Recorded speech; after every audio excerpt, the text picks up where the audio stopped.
Along the Kuskokwim River, king salmon are the heart and soul of the culture and a main part of the diet. But as KTVA 11's Ron McBride shows us in this week's Frontiers preview, the king run is once again in serious trouble.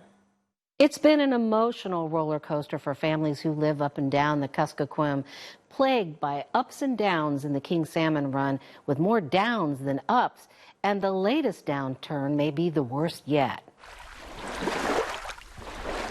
Once there was a rhythm to the seasons, as sure as the tides.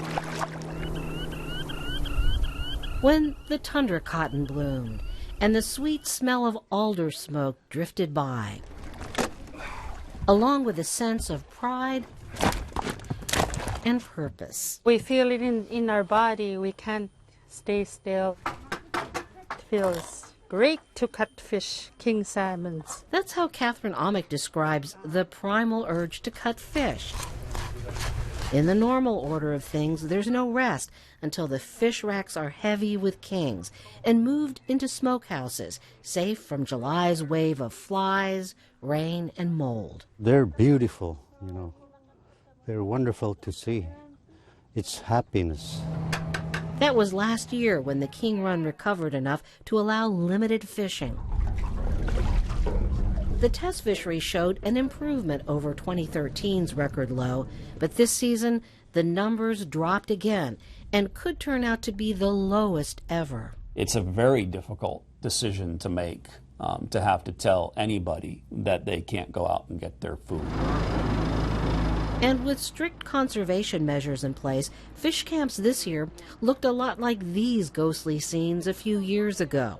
The hope that these sacrifices would allow enough fish to swim to their spawning grounds to restore the run to its traditional strength. It's the largest subsistence king salmon fishery in the state, likely the world.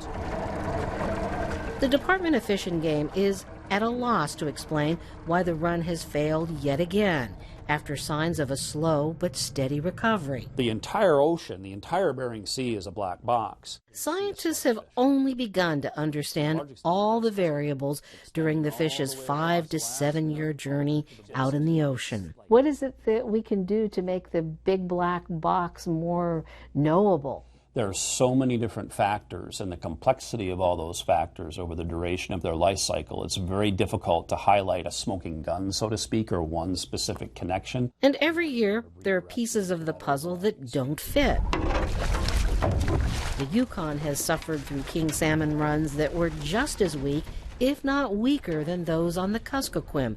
And yet this year, king numbers on the Yukon are on the rebound. Both Yukon and Kuskokwim, there's not really any major events that you can point to over the last couple of years in the freshwater conditions that would, at least something that's so significantly different between the Kuskokwim and the Yukon that might help to explain that. True to its name in Yupik, Kuskokwim means big, slow, muddy thing.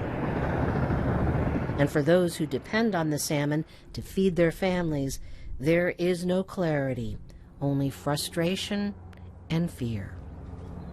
Biologists hope the Kuskokwim run is simply late, that another pulse of kings are on their way, but every day their numbers taper off. We'll have more about the economic implications of this fisheries crisis and research going on to get to the bottom of the problem on Frontiers this Sunday.